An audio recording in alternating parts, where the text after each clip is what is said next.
ঘোষণা দেয়া হলো মক্কায়, মুহাম্মদের মাথা কেটে এনে দিলে এত এত স্বর্ণ মুদ্রা দেয়া হবে। ওমরে ফারুক রাজি হয়ে গেলেন, নাঙ্গা তলোয়ার নিয়ে বিশ্বনবীর মাথা কাটার জন্য ছুটলেন। নাউজুবিল্লাহ পড়বেন না?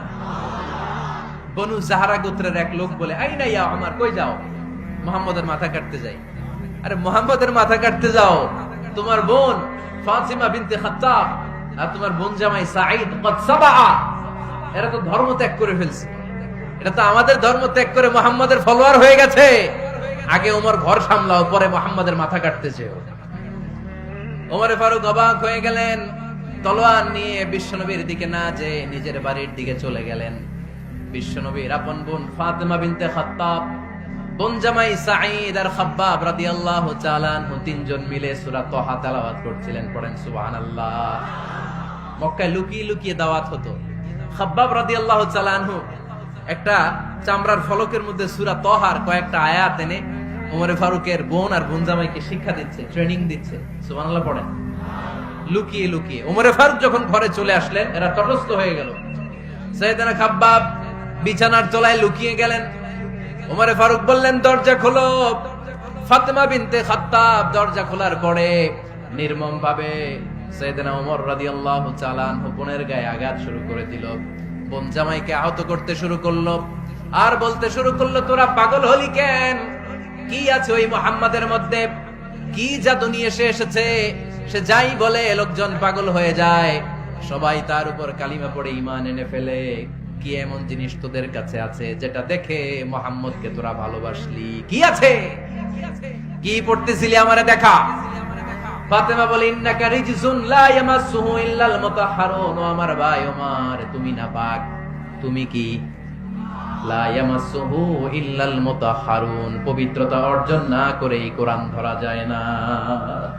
সুবহানাল্লাহ পড়েন। ওমরে ফারুক গোসল করে আসলেন, কারণ ধাক্কা তো আগে কয়েকটা খাইছে। কথা বুঝেন নাই বোধহয়?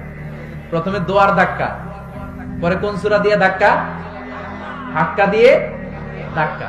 3 নম্বরে এখন আরেকটা ধাক্কা খাবে। গোসল করে আসলেন। ফাতিমা বিনতে খাত্তাব বললেন, গোসল যখন করে এসেছেন, এই নেন।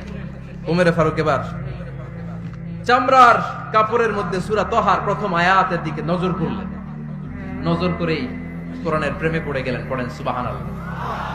ওমরে ফারুক পড়তে আরম্ভ করলেন, তাহা মা আনজালনা আলাইকাল কুরআনা লিতাশকা ইল্লা তাযকিরাতাল লিমান ইয়াখশা তানজিলাম মিম্মান খালাকাল আরদা ওয়াস সামাওয়াতিল উলা। সুবহানাল্লাহ পড়েন। উনি পড়তে আরম্ভ করলেন, তাহা মা আনজালনা আলাইকাল কুরআনা লিতাশকা, এই কোরআনকে আমি তোমাদের হতভাগ্য জাতি হিসেবে দুনিয়ায় থাকার জন্য পাঠাই নাই। এটা রব্বুল আলামিনের পক্ষ থেকে এসেছে। যারা রবকে ভয় করে তাদের জন্য আছে উপদেশ। যিনি আকাশ বানিয়েছেন, জমিন বানিয়েছেন, ওই আল্লাহ তাআলা নিজেই এই কোরআন পাঠিয়েছে। আওয়াজ করে পড়তে হবে, আল্লাহু আকবার। উনি খুব ভালো আরবি জানতেন। সূরা তাহা পড়ার পরে আর ধৈর্য ধারণ করতে পারে না। ওমরে ফারুক ছোট্ট বাচ্চার মতো কান্না শুরু করে দিলেন। আল্লাহু আকবার।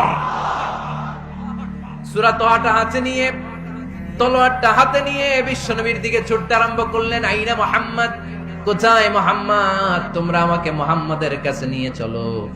বিশ্বনবী তখন সাফা পাহাড়ের পাদদেশে দারুল আরকাম ইবনে আলকাম